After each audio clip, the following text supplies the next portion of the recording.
ำของน้ำตกตาดกันเลยเนาะไปเบิ่งกันเลยเนาะว่ามันจะมีน้ำตกตาดหลายซ้ำใดและก็วิวจะงามซ้ำใดเนาะทางมันจะยักษ์ซ้ำใดแล้วมันก็จะชันซ้ำใดไปเบิ่งกันเลย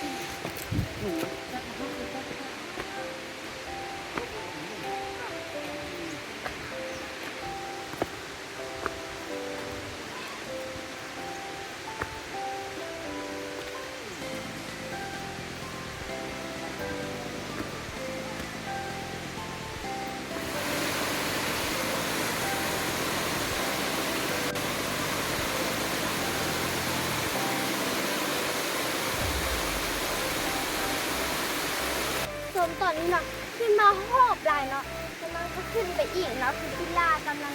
ไต่ขึ้นไปแล้วเนาะทางมันจะยากลำบากเลยเพราะมันเป็นเขา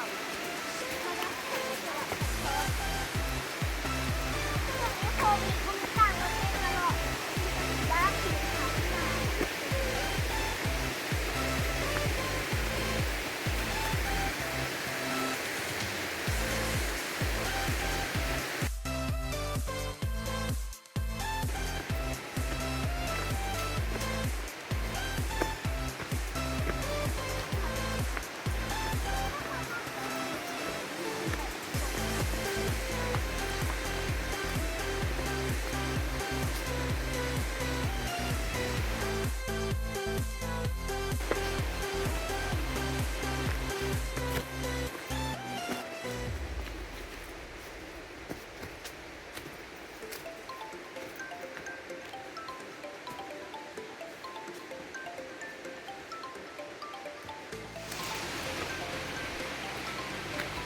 อันนี้ก็จะเป็นยามแล้งท่านผู้ชมเนาะตอนน้ำขึ้นแบบมันก็ยังขึ้นยากเนาะถ้าเป็นยามฝนอาจจะขึ้นบ่ได้เลยเนาะเพราะว่าทางมันลื่นเนาะแถมทางมันกระสันเนาะอาจจะเกิดอันตรายได้เนาะนั่นแนะนำเลยเนาะถ้าจะอยากขึ้นยอดตาดกวางซีเนาะให้มาตอนยามแล้งเพราะถ้ามาตอนยามฝนมันทางมันจะลื่นเนาะ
ที่ดึงกันนะสิตกขั้นไหนนะ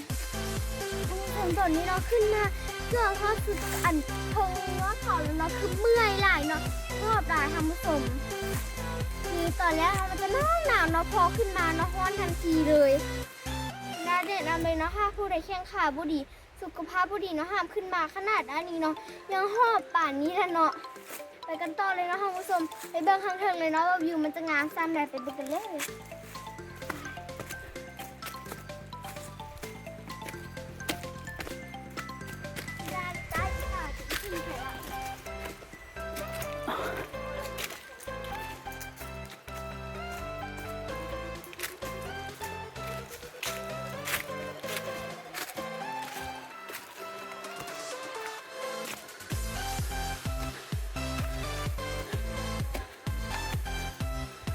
อันนี้ก็จะเป็นทางไปทำน้ำออกบ่อเนาะ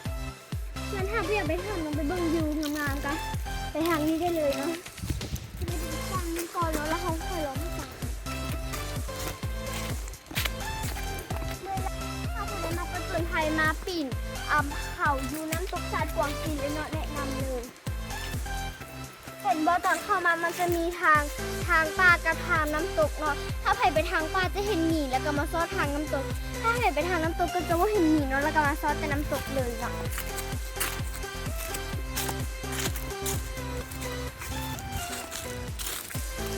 วิวงามมากท่านผู้ชม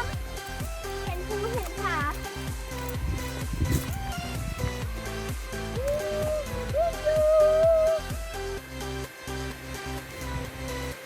น่าจะพิสิทธิ์ยอดเขาเลยนะ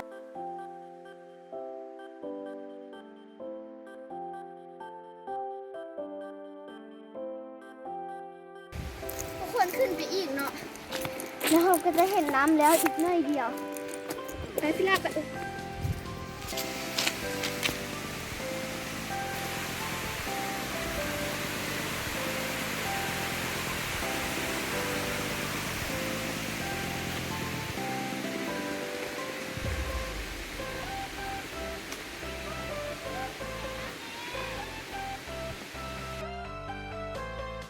ขึ้นมาทางนี้ก็จะเป็นกินแบบนี้แบบนี้เนาะ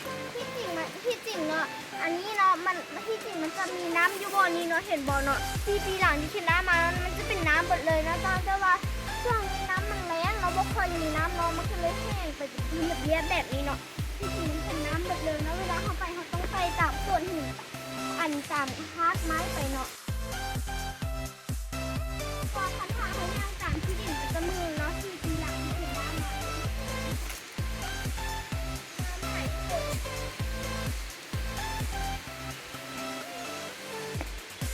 คนน่าจะมีสิทธิ์ยอดเขาสำเร็จแล้ว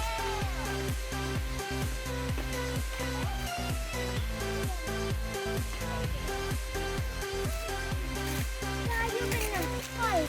มันก็หลายเมื่อวันนะตะกี้มันน้ำลายโบเคนน้ำลาย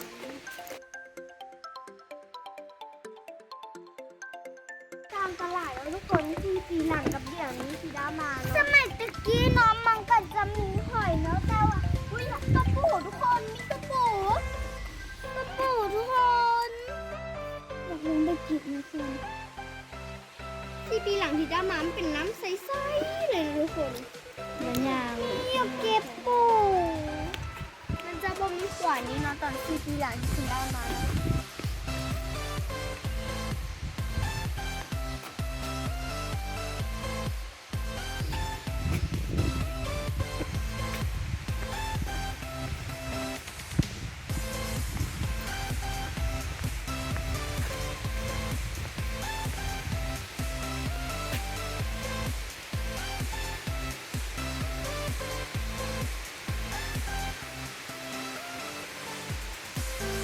ท่านผู้ชมสมัย4 ปีหลังเคนได้มาเนาะมันจะบ่มีขวดอยู่แถวนั้นเนาะแล้วก็จะย่างทานทุ่งหญ้าป่าไม้โตเปียกตีนเปียกไปเบิดเลยเนาะก็ย่างไปทานมุดลงไปอยู่หั่นเลยเนาะแล้วก็จะเลาะไปตามทุ่งหญ้าตัวนั้นเลยเนาะเลาะไปเรื่อยๆเลย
คุณผู้ชมใจกี้ที่นักก็จะยางรอบมาทางนั้นเลยเนาะเพราะว่ามันจะบ่มีขวาบ่มีอย่างคือเดี๋ยวนี้เนาะแล้วก็จะน้ำได้น่ะ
มันสมเด็จพัฒนาหลายเนาะมีตัวมีอย่างทำแบบทำบนนี้นะค่ะ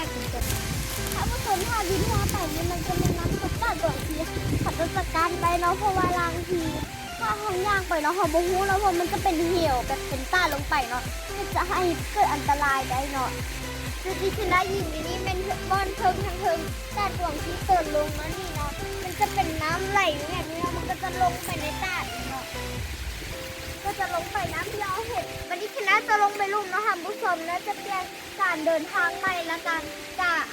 วิวธรรมชาติใหม่เนาะเพราะว่าสามารถลงไปทางเก่าได้เนาะตั้งแต่ว่ามันอันตรายและการจะได้แบบวิวทิวทัศน์ที่เก่าเนาะแล้วก็เลยอยากลองลงแบบทางใหม่แล้วล่ะที่อาจจะได้วิวธรรมชาติที่นานมันก็จะมีทางขึ้นทางลงต่างกันเนาะมันจะยืดคนละส่วนฟ้าทางเนาะมันก็จะลงไปด้านลงทะเลร้านนานทีคันลงใส่คันด้าเมื่อยมันก็จะเป็นธรรมชาติแต่ว่ามันอากาศหนาวส่วนมื้ออื่นนั้นนะจะไปใส่รูปคนต้องติดตามเนาะเพราะมื้ออื่นจะเป็นมื้อสุดท้ายที่ได้อยู่หลวงพระบางแล้วเป็นลมผสมเป็นขวดน้อยทุกคนสามารถที่ทำงานข้าวน้ำได้ที่สิ่งเขาจะเห็นว่าตอนแรกน้ำมันจะล่าใหญ่เนาะได้แต่ว่าเดี๋ยวนี้มันแรงเนาะอันนี้ทุกคนนะคลิปนี้ถือว่าคุ้มใหญ่เนาะคือได้รู้ตำนานประวัติที่เป็นที่ไปของตาดวงสีแล้วก็อย่าลืมไปเบิ่งคลิปที่ว่าพวกแคนนาเนาะลองเหืออยู่ถึงสายน้ำยอดตาดกวางซีเลยเนาะว่ามันจะยาวมันจะม่วนหรือว่ามันจะงามเป็นจังไหนเนาะได้จะเห็นแยกอีกคลิปหนึ่งเนาะ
เลย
ถ้ามุสลิมตอนนี้มันไปฮอลแล้วเนาะ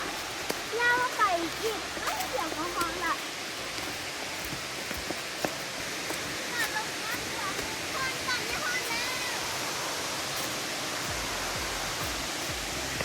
ถ้ามุสลิมเห็นบอลยังว่าทางนู้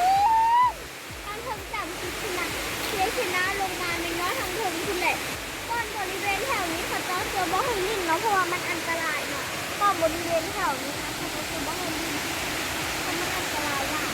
ทางมุสลิมเป็นจังไงเนาะเขาขึ้นพาลมเนาะแถวทุกคนอาจจะเห็น